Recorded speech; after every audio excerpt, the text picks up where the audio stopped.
The twin suns hung low in the alien sky, painting the dusty streets in a deep red glow.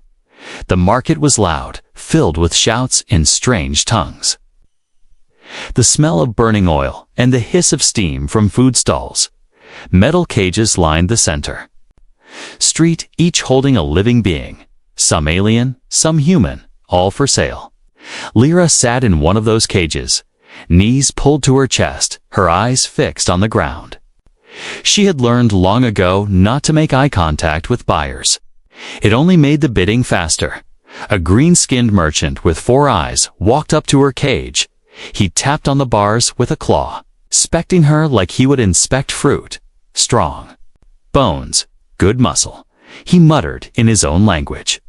Weighing her with his gaze, behind him, another alien laughed and replied, "Yes, but humans don't last long. They break too easy."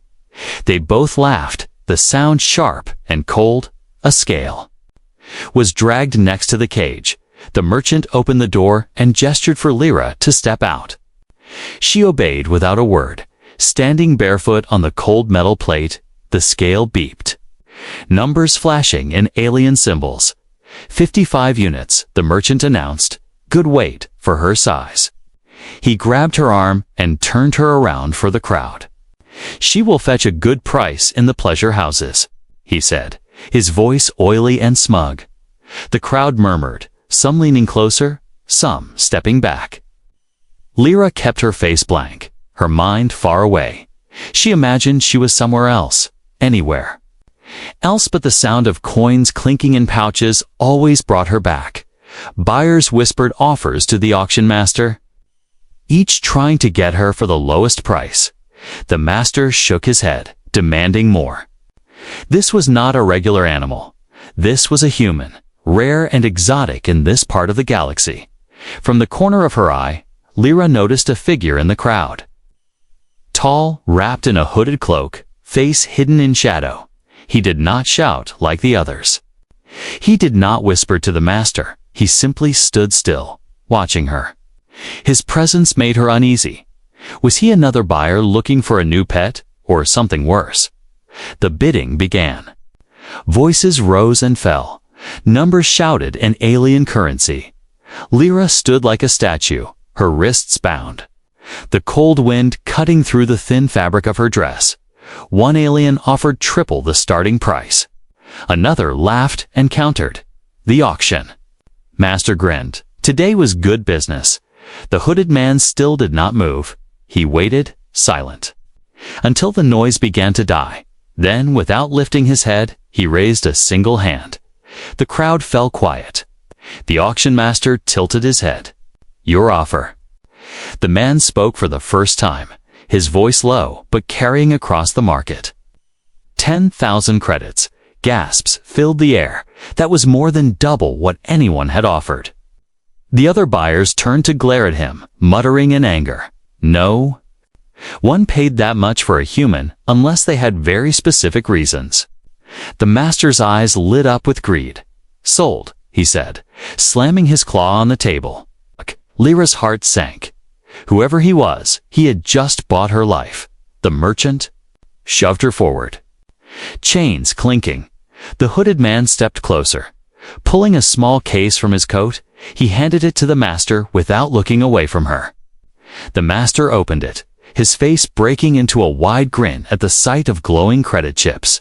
The deal was done. The crowd began to disperse, some shaking their heads, others laughing at the man's foolishness.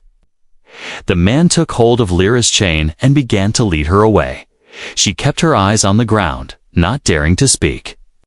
Her mind raced. 10,000 credits. Why would anyone pay that much? As they left the market, she glanced up at him, trying to catch a glimpse of his face under the hood. All she saw was a strong jaw, the shadow of a scar running down his cheek. He noticed her looking and turned away. That was when she realized something strange. His grip on the chain was loose, almost gentle. The streets grew quieter as they moved away from the market. Lyra's bare feet ached from the rough ground. Finally, the man stopped in a small alley. Far from the noise of the auction, He reached into his cloak, and for a moment Lyra thought he would pull out a weapon instead.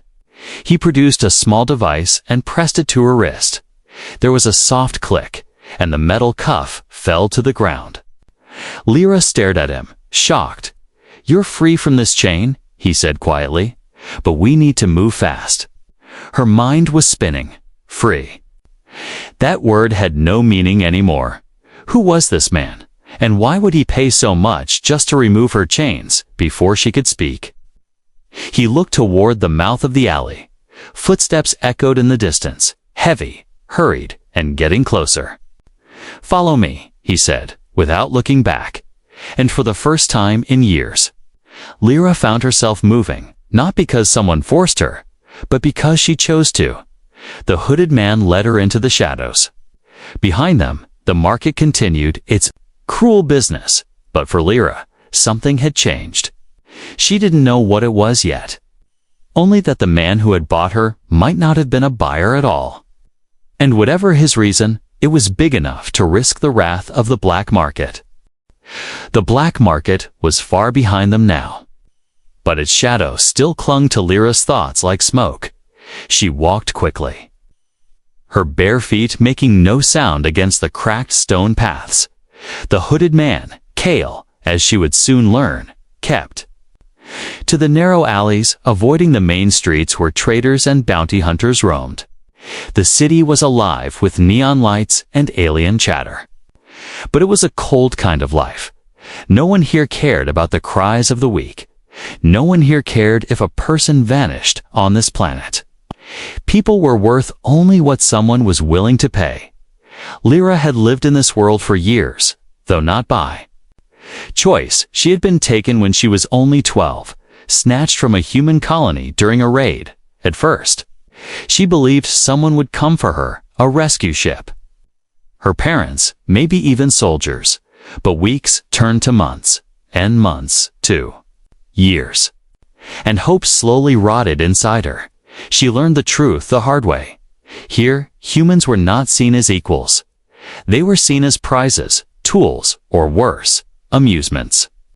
Cale led her past a row of stalls selling cages. Inside them, strange creatures whimpered or growled. Some were large beasts with sharp teeth. Others were fragile, bird-like things with glassy eyes. Lyra's stomach twisted. She had been in those cages too many times to count. Each time, she was weighed, priced, and sold. Sometimes, the buyer was cruel from the start. Sometimes, they pretended to be kind, but it always ended the same pain. Hunger, chains. Cale moved like someone who knew the streets well. He never stayed in the open for long, always choosing the shadows. Lyra wondered if he was hiding from something, or maybe from everyone. They passed a group of alien guards wearing black armor, their helmets shaped like insect heads. Cale pulled her close and kept walking. The guards didn't even glance their way. They were too busy counting coins from a merchant. It reminded Lyra of the unspoken truth here. Authority didn't care about justice, only profit. As they walked, Cale spoke for the first time since freeing her from the chain. "What's your name?" She hesitated, unsure if telling him would make her vulnerable. "Lyra," she said at last, her voice low. "Lyra," he repeated, like he was testing the sound. "It suits you." She didn't answer. Compliments meant nothing here. She had heard sweet words before from people who only wanted to own her. They reached the edge of the market district, where the buildings grew taller and the lights dimmer.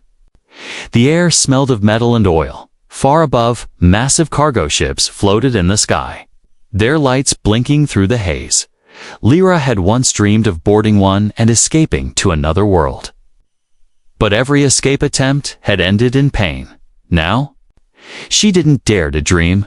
Cale stopped in front of a locked door covered in alien writing.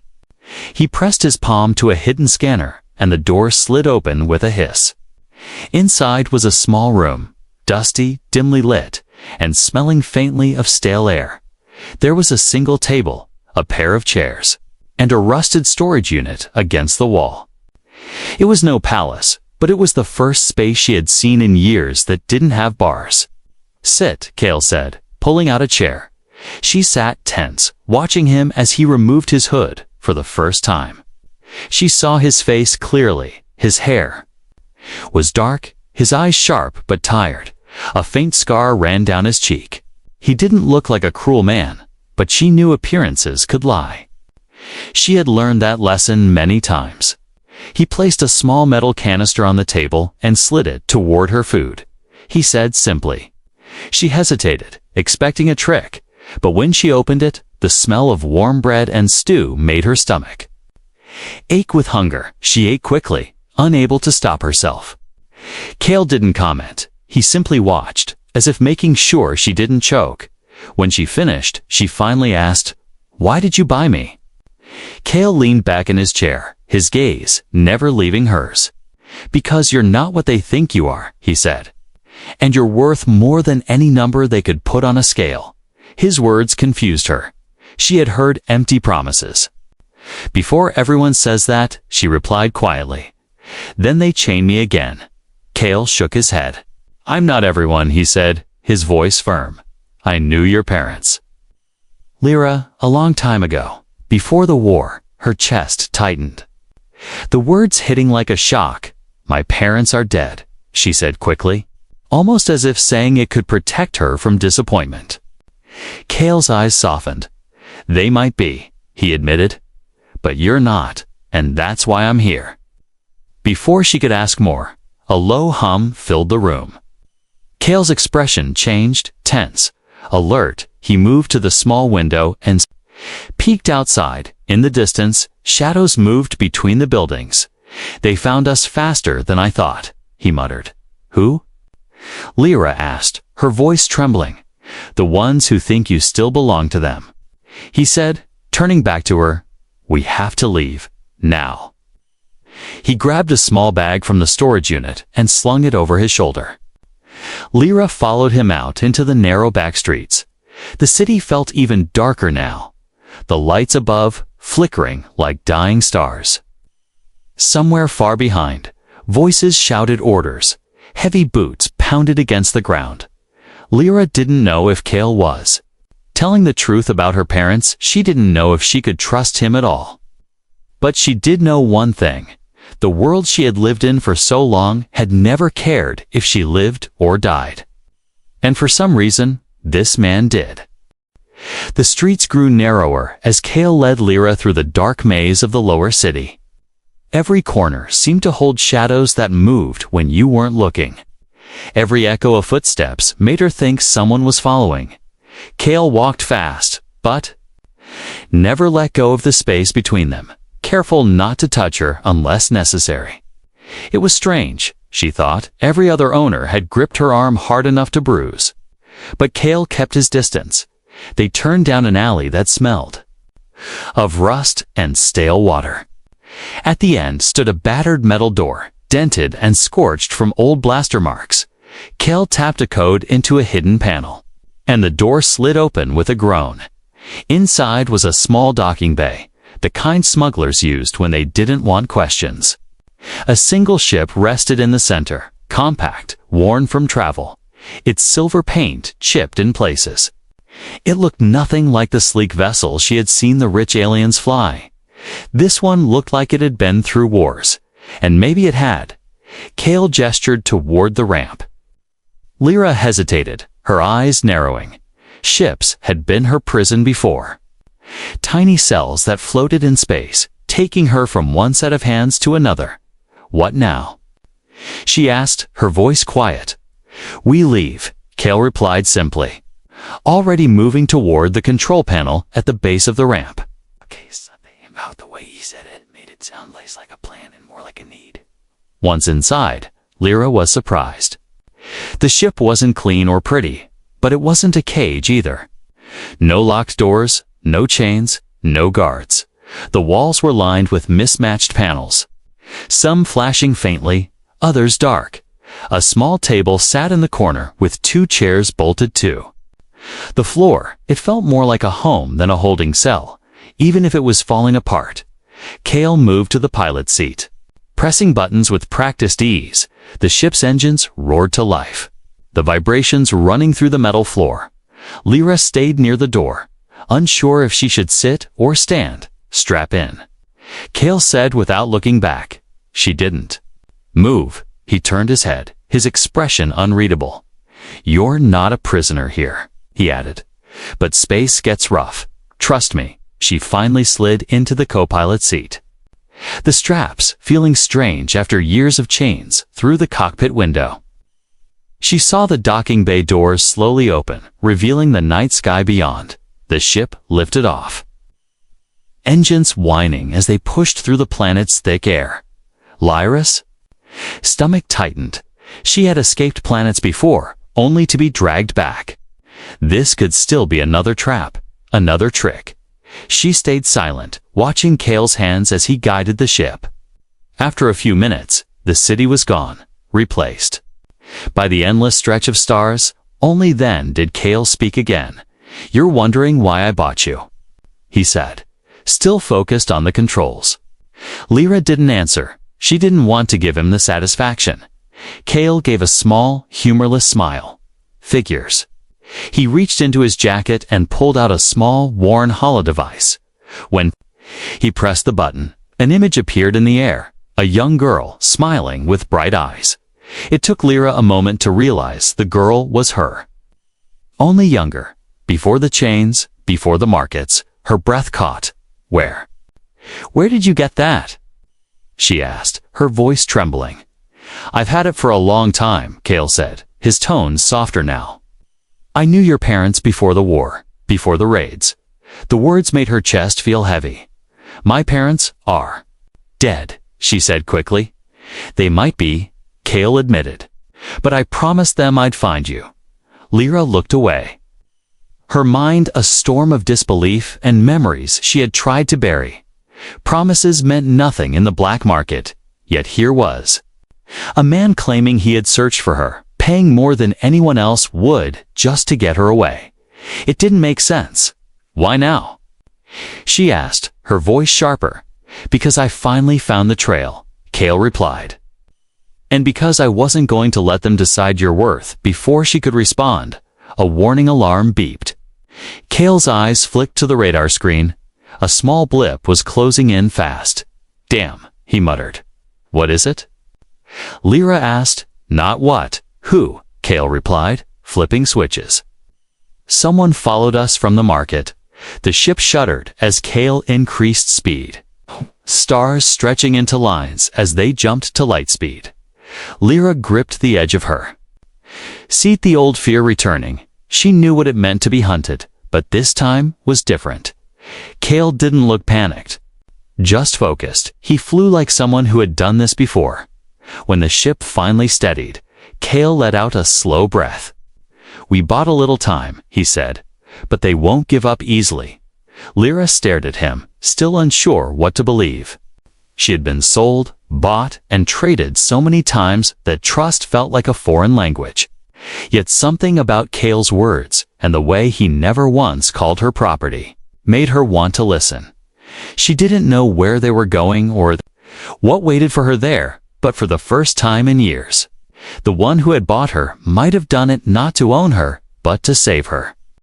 The ship's engines hummed in a steady rhythm, a low vibration that seemed to echo in Lyra's chest. She sat in the co-pilot seat, strapped in but restless, her eyes drifting over the endless stretch of stars outside. It felt strange, almost wrong, to be in space without chains around her wrists. The hum of the engines was the same as every other ship she had been on, but the air felt different here. No thick scent of fear. No cruel laughter from a guard outside the door. Still, she didn't relax. Safety was never real. It was only borrowed time. Cale worked quietly at the controls, checking readings, adjusting course. He didn't look at her often, but when he did, wasn't the gaze of someone measuring her worth like livestock. It was more like he was making sure she was still there, still breathing. She didn't know why that unsettled her more than the stares of the market. It was easier when people saw her as nothing. It meant she owed them nothing in return. Hours passed in silence, broken only by the soft beeps of the navigation system. At last, Cale stood and stretched, his movements tired but steady. "You should eat," he said, nodding toward a small compartment near the wall. Inside, Lyra found sealed packs of food and bottles of water. It wasn't much, but it was more than she had expected. She hesitated, looking at him. "You're not going to take any?" she asked. "I ate before I got you out," Cale said with a faint smile. "Besides, you need it more." She ate slowly this time, the warmth of the food settling uneasily in her stomach. It had been years since she'd eaten without someone watching, like a vulture waiting for scraps. Cale didn't watch her. He was busy checking the ship's rear scanners. When she finished, she spoke, her voice quiet. "You said you knew my parents." Cale turned toward her, leaning against the control panel. "Yes," he said. "I met them before the war. Before the syndicates started raiding colonies." The name sent a shiver through her. The syndicates were the ones who had taken her. "They were strong people," Cale continued. "They fought for human independence in a galaxy that didn't care if we lived or died." She wanted to ask more, but a part of her didn't want to hear the answer. If they had fought so hard, why hadn't they come for her? Cale seemed to read the question in her eyes. "They tried," he said softly, "but the syndicates hid you well." "And when the war reached their doorstep?"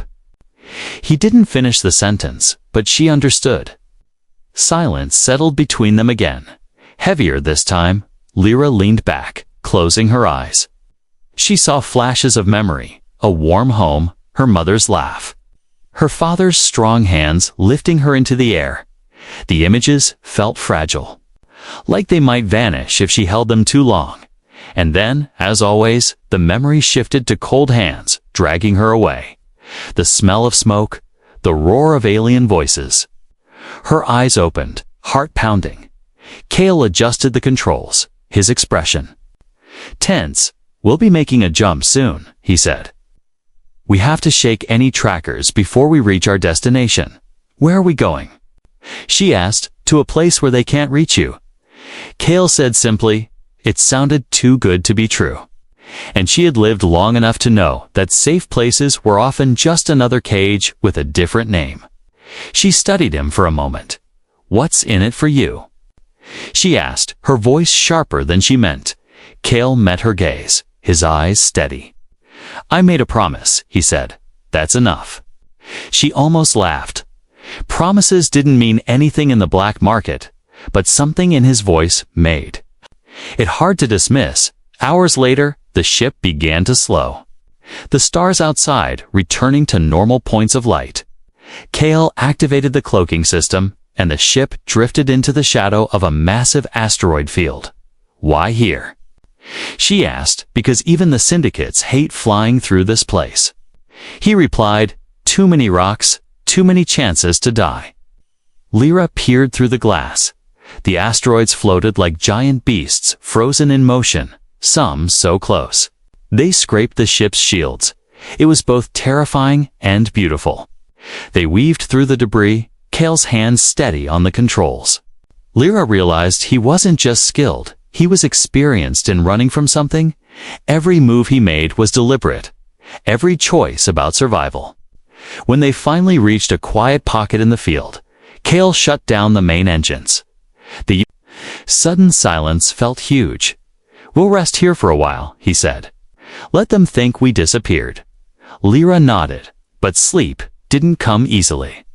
She lay on the narrow bunk in the small crew quarters, staring at the ceiling. Every sound made her tense, a creak of metal, the faint hum of the life support system. But beneath the fear, something new stirred.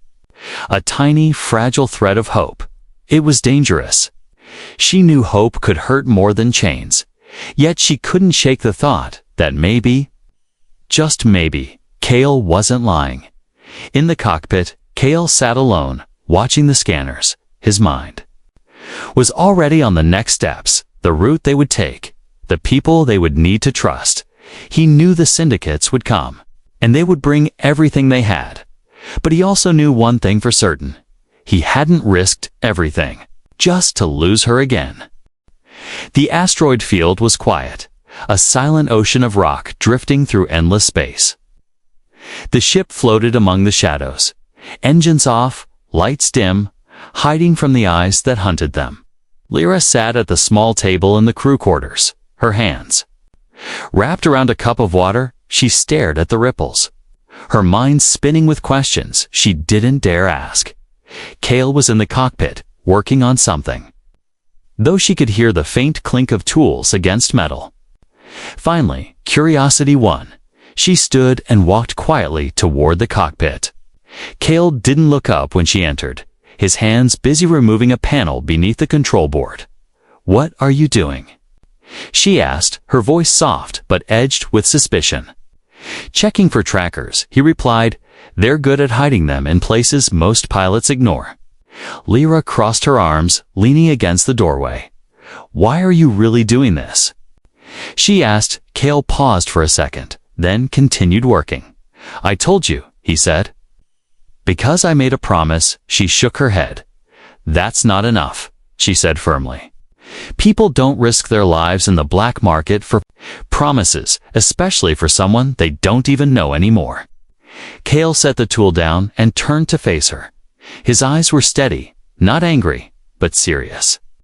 "You're right," he said. "It's not just the promise." He reached into his jacket and pulled out the holodevice again. When he pressed the button, the image of the young girl appeared, her smile, her bright eyes. The same face Lyra saw in the mirror every day, but younger, untouched by the recent years of cruelty. "I've had this since the day you were taken," Cale said, his voice low. "Your parents gave it to me." Lyra's breath caught. "Why?" she asked, her voice barely a whisper. "Because I was supposed to protect you," Cale said. And for the first time, she heard something in his tone that wasn't steel. It was regret. "Kai failed," he continued. "The raid happened faster than anyone expected, and by the time I reached the colony, you were gone." She stared at him, unsure what to say. She had imagined many stories about why no one came for her, but she had never thought of someone actually trying. Cale looked away for a moment, as if the memory itself hurt. "I searched for years," he said. "Every lead, every rumor, every whisper in the back alleys of the galaxy. I followed them all." "And you found me in a cage," Lyra said quietly. "Yes," he replied. "But not just any cage. That auction was special. It was where the syndicates sold their premium stock. The ones they thought could fetch the highest prices." The words made her stomach twist. "Premium stock," she repeated bitterly. "They saw you as rare," Cale said, his tone sharper now. "I saw you as someone worth more than they could ever imagine." Lyra wanted to believe him, but years of betrayal had built walls around her heart. "How do I know you're not lying?" she asked. "You don't," Cale admitted. "All I can do is show you." He tapped the ship's navigation screen, bringing up a map dotted with coordinates. "This is the route I took to find you. Every place I searched, every contact. I spoke to every danger I walked into just for a chance to get close." She studied the glowing points on the map, tracing the long, winding path through hostile territories and syndicate-controlled zones. No one risked those routes without a good reason. Her chest felt tight. "Why?" she asked again, but this time it was different. Less suspicion, more disbelief. Cale's answer was simple. "Because your parents saved my life once," he said. "And because you're more than what they've made you believe." The words hit her harder than she expected. She had spent so long being told she was nothing more than a commodity, a thing to be bought and sold. Hearing someone say she was more felt strange, almost painful. Her eyes dropped to the floor. "I don't even know who I am anymore," she whispered. "Then we'll find out together," Cale replied, his voice steady before she could respond. The ship's sensors beeped. Cale's head snapped toward the screen. A faint signal pulsed on the edge of the scanner's range. "They found us," he muttered. Lyra's stomach turned cold. How? She asked. Doesn't matter, Cale said. Already moving to the pilot's seat. We're leaving. The ship's engines roared back to life, the asteroid shadows sliding past as Cale navigated a narrow gap. Lyra grabbed the back of his chair, watching the scanner's red blip grow closer. They won't stop, she said. No, Cale agreed. But neither will I. The ship broke free of the asteroid field. Stars spinning as Cale pushed the thrusters to maximum. The blip followed, closing in. Cale's jaw tightened. Hold on, he said. Pulling a lever, the ship jolted, and space. Outside twisted into streaks of light as they jumped to hyperspeed. Lyra fell back into her seat, heart racing. She still didn't know if she could trust him. But she knew one thing. He was fighting for her, not against her, and for the first time in years, someone was running toward danger for her sake. The ship shook as it tore through hyperspace. Lyra gripped the armrests of her seat, every muscle in her body tight. Cale kept his eyes on the navigation screen, scanning for any sign of trouble, but trouble was already here. The red blip that had chased them through the asteroid field had multiplied. Now there were 3 multiple ships. Cale muttered under his breath, his tone flat but tense. They're spreading out, trying to cut us off. Lyra leaned forward, staring at the screen. They're faster than us, she said. They're lighter. Cale replied, his hands moving quickly over the controls. But I know a few tricks. The hum of the engines deepened as he rerouted power. Outside, the stars blurred faster, stretching like thin threads of light. Still, the blips crept closer. Cale adjusted their course sharply. The sudden turn sent Lyra's stomach into her throat. What are you doing? She asked, her voice tight. Taking us somewhere they won't want to follow. Cale said. That answer didn't make her feel any better. Minutes later, the ship dropped out of hyperspace. The stars snapped back into focus, and with them came a view that stole Lyra's breath. Before them was a massive storm in space, a swirling vortex of blue and black clouds lit by flashes of white lightning. It looked alive, like a giant beast twisting in the void. Lyra's hands tightened on the straps of her seat. You're not going in there? She said, her voice almost a plea. Cale glanced at her. They'll follow us anywhere else, he replied. But not here. The pursuing ships dropped out of hyperspace behind them, their engines glowing. They formed a loose triangle, boxing them in. Cale didn't hesitate. He pushed the throttle forward, and the ship surged toward the storm. The first wave of lightning struck just beyond the outer clouds, the energy crackling against the shields. The cabin lights flickered. Lyra's heart pounded in her ears. This is insane, she said. Probably, Cale admitted. Hold on. The storm swallowed them whole. Inside, the view was chaos, spinning clouds, flashes of light and dark shadows moving between the currents. The ship rocked violently, metal groaning under the strain. On the radar, the red blips faltered. 2 peeling away. They're pulling back, Cale said, his voice steady but urgent. The 3rd blip stayed, following them deeper into the storm. The next lightning strike hit close, the force shaking the cockpit. Alarms blared, warning of shield stress. Cale gritted his teeth, hands tight on the controls. They can't keep up, he said, more to himself than to her. But the blip behind them was stubborn. It darted between the currents.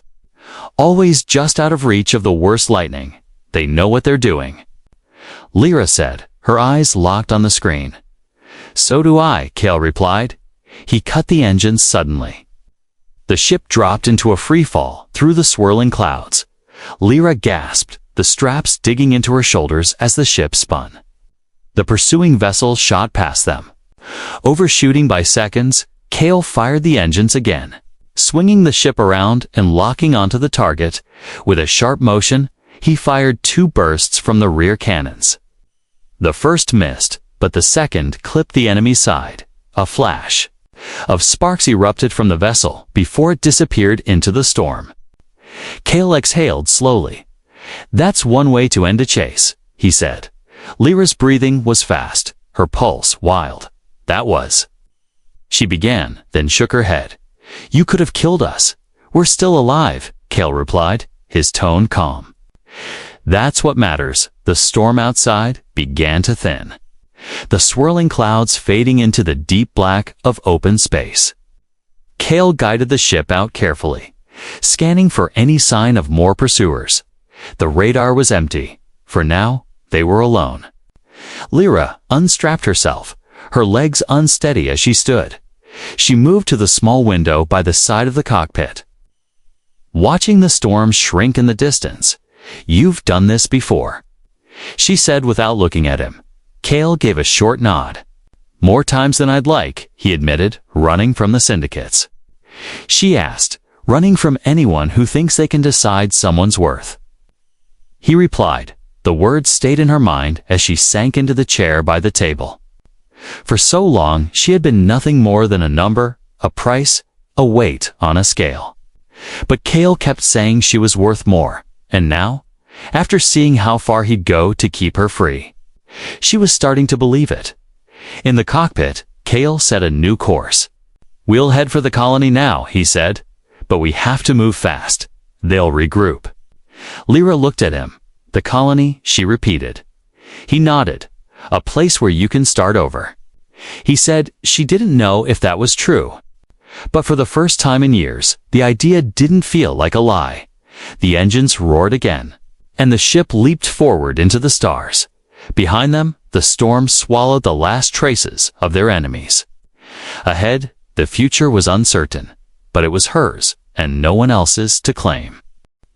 The journey to the colony felt longer than it should have, even with the stars streaming past and the hum of the engine steady. Lyra could not stop her mind from racing. Every minute she expected alarms to blare again for another red blip too.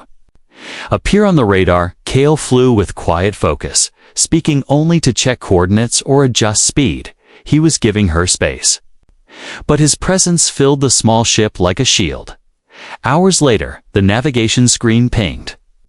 Kale's eyes softened as the image of their destination appeared.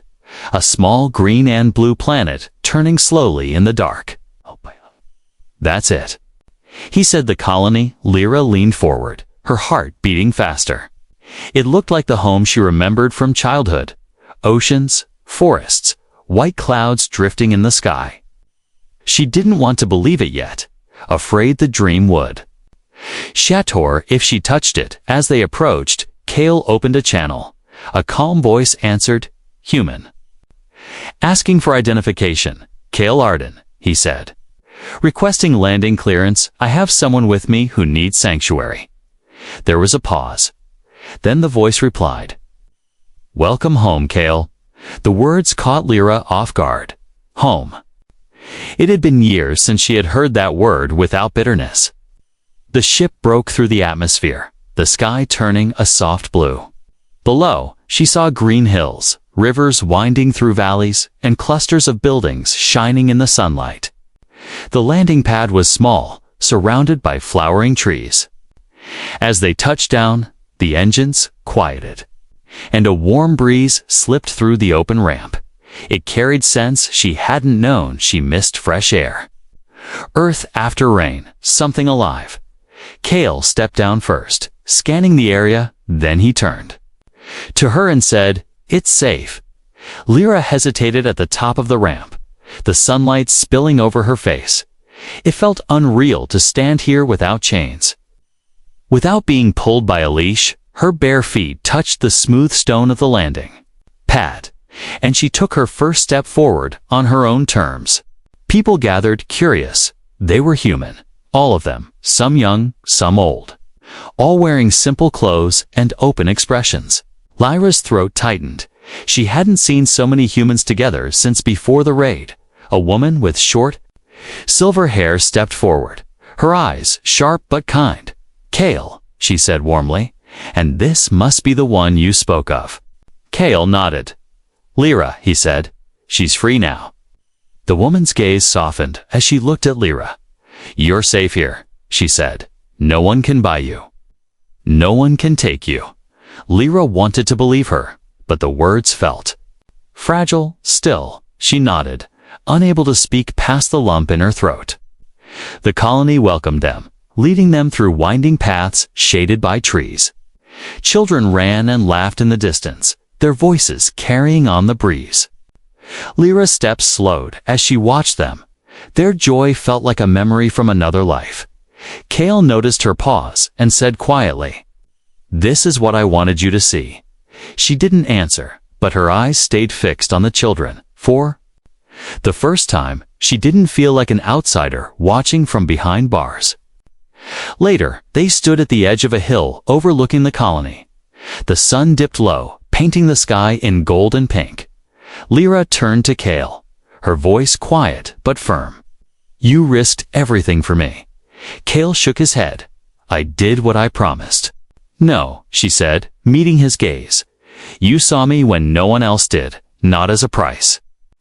Not as a weight, not as a thing." Kale's eyes held hers for a long moment. "You were never any of those things," he said. "You're worth more than all the credits in the galaxy." The words sank deep. She didn't know if she was ready to believe them completely, but she wanted to try. She looked out over the hills, her voice steady. "I don't want to just stay here," she said. "I want to help." Kale's brow lifted. "Help?" "There are others like me," she said, "still in cages. Still being weighed and sold. I can't forget them." A slow smile touched Kale's lips.